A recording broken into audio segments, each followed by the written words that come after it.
First question is DNA present in chloroplast is circular double-stranded, linear single-stranded, circular single-stranded, and fourth is linear double-stranded. Answer will be circular double-stranded. जो DNA chloroplast और mitochondria में होता है ना, वो double stranded तो है, साथ में सर्कुलर होता है, और न्यूक्लियर डीएनए जो है वो लीनियर डबल स्ट्रैंडेड है, राइट। तो ऑप्शन क्या होगी?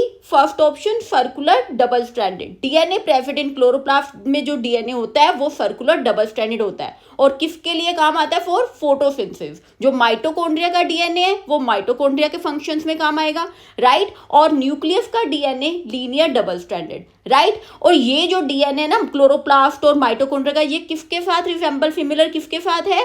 प्रोकैरियोटिक बैक्टीरियल डीएनए के साथ, क्योंकि इसमें भी हिस्टोन प्रोटीन्स नहीं है, उसमें भी हिस्टोन प्रोटीन्स नहीं है, बैक्टीरियल डीएनए में भी नहीं है, और ये जो क्लोरोप्लास्ट और माइटोकॉन्ड्रिया वाला डीएनए है उसमें भी हिस्टोन प्रोटीन्स नहीं है, और भी सिमिलैरिटीज है इनमें। DNA present in chloroplast is circular double stranded, right.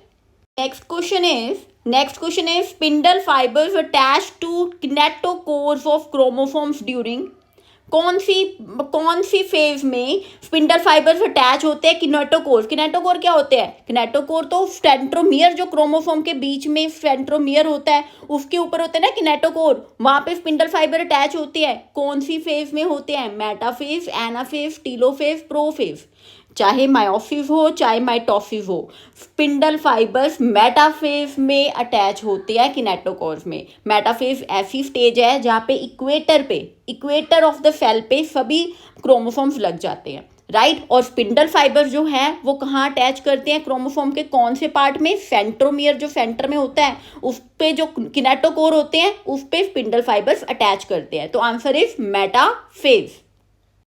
Spraying sugarcane crop with which of the following plant growth regulators increase the length of stem, thus increasing the yield?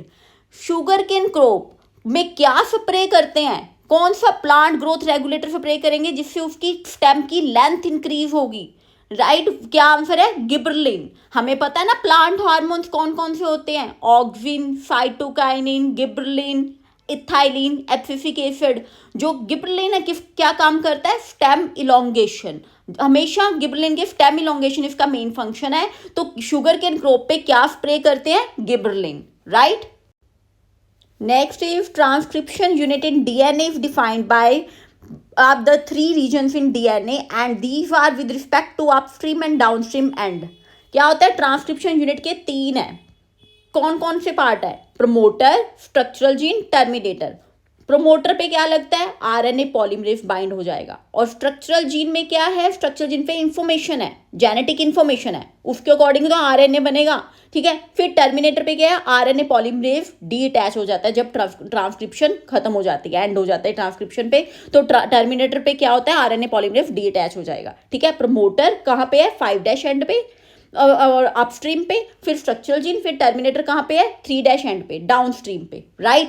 Answer is third, promoter, structural gene, terminator, right. Next question is lactose present in the growth medium of bacteria is transported to the cell by the action of. हमने lac operon पढ़ा ना, वो 3 enzyme होते हैं उसमें, ठीक है। जो लैक्टोज को ग्रोथ मीडियम में डाल दिया बैक्टीरिया के, तो सेल तक कैसे पहुंचेगा? With the help of permease. कौन कौन सी ऑप्शन है यहाँ पे? Acetylase, permease, polymerase, beta galactosidase. हमें पता है बीटा ग्लैक्टोफिडेज का क्या काम है? बीटा ग्लैक्टोफिडेज करेगा हाइड्रोलाइसिस। किसकी? लैक्टोज को किस में कन्वर्ट करेगा? Glucose and galactose. ये तो बीटा ग्लैक्टोफिडेज का काम है। परमिएज का काम है जो ग्रोथ मीडियम है बैक्टीरिया का, उसमें लैक्टोज है ना, लैक्टोज को सेल तक कौन पहुंचाएगा? कैसे पहुंचेगा? Transported to cell by the action of permease, right. Next is bulliform cells are responsible for. Bulliform cells का क्या काम होता है? बुल्लीफॉर्म सेल्स का काम होता है वाटर स्ट्रेस के टाइम, जब पानी की कमी है, वो पानी को स्टोर करेगा प्लांट बाय बुल्लीफॉर्म सेल। क्या करेंगे bulliform cell? Inward curling of leave inward curl कर जाएंगे ताकि पानी वाटर लॉस ना हो, वाटर बच जाए वाटर स्ट्रेस के कंडीशन में। जब वाटर अच्छा खासा होगा, पानी की कमी नहीं होगी, तब क्या होगा? बुल्लीफॉर्म सेल ये लीफ को फ्लैट ही रहने देंगे, राइट नहीं तो ये अगर वाटर स्ट्रेस के कंडीशन में क्या होगा कि बुलिफॉर्म सेल्स क्या करेंगे, कर्लिंग ऑफ लीव्स इनवर्ड, ताकि बच जाए, पानी सेव हो पाए, स्टोर हो पाए। ठीक है, इसकी फिर क्या ऑप्शन बनेगी, fourth option, inward curling of leaves in monocot. Right, fourth is option. First is protecting the plant from salt stress, second increase photosynthesis in monocots, providing large spaces for storage of sugars, fourth is the correct answer, inward curling of leaves in monocot. क्यों करते हैं inward curl leave को, in case of water stress, जब पानी की कमी होगी, पानी को स्टोर करने के लिए। Right, fourth is the correct option. Next question is identify the type of flowers based on the position of calyx, corolla and androecium with respect to ovary from the given figure A and B। A and B को ध्यान से देखो। पहले तो आपको पता होना चाहिए कि टाइप ऑफ फ्लावर्स कौन कौन सी है विद रिस्पेक्ट टू ये हाइपोगाइनस, एपिगाइनस, पेरिगाइनस। इन्हें पहले समझो। हाइपोगाइनस क्या होती है, सुपीरियर ओवरी, मीन्स ओवरी ऊपर होगी और बाकी के पार्ट्स कैलिक्स, करोला, एंड्रोशियम जो है मेल पार्ट एंड्रोशियम होता है, ठीक है, वो नीचे होगा और सुपीरियर में क्या होगी, ovary. Hypogynous means superior ovary. Right, अब एपिगाइनस क्या है, एपिगाइनस में इंफीरियर ओवरी, ओवरी नीचे होगी और बाकी के पार्ट्स ऊपर होंगे। राइट, और पेरिगाइनस क्या है, हाफ इंफीरियर, मीन्स बाकी के पार्ट्स जो है ना वो मार्जिन पे होंगे। ये दो फिगर्स क्या है, A and B. A and B perigynous है, दोनों ही पेरिगाइनस है। राइट, आपको एनसीईआरटी में फिगर्स दी हुई हैं, एनसीईआरटी में फिगर्स दी हुई है, हाइपोगाइनस, एपिगाइनस, पेरिगाइनस। ये दोनों ए और बी क्या है, पेरिगाइनस। यहाँ पे बाकी के पार्ट्स जो है ना, कैलिक्स, करोला, एंड्रोशियम, ये मार्जिन्स पे होंगे। और ओवरी ध्यान से देखो, ओवरी क्या है, हाफ इंफीरियर है।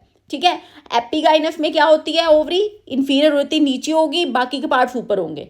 और जो हाइपोगाइनस है, हाइपो में ऊपर ओवरी होगी, बाकी के पार्ट्स नीचे होंगे। तो आंसर कौन सा बनता है, third option. Third is a B perigynous or B B perigynous. Which of the following is an example of actinomorphic flower. Actinomorphic flower की एग्जाम्पल पूछ रहे हैं। एक्टिनोमॉर्फिक फ्लोर होते क्या हैं, जिनमें रेडियल सिमेट्री होती है, they are radially symmetrical. Radially symmetrical का क्या मीनिंग है, फ्लोर टू इक्वल हाफ में डिवाइड हो सकता है by any plane passing through the centre. कोई भी प्लेन सेंटर से पास करेगी ना तो वो फ्लोर को टू इक्वल हाफ में डिवाइड कर देगी, उसे कहते हैं रेडियली सिमेट्रिकल। एक्टिनोमॉर्फिक फ्लोर जो होते हैं वो रेडियली सिमेट्रिकल होते हैं। उसकी एग्जांपल है इसमें दतूरा। Right, दतूरा is the correct answer. Right,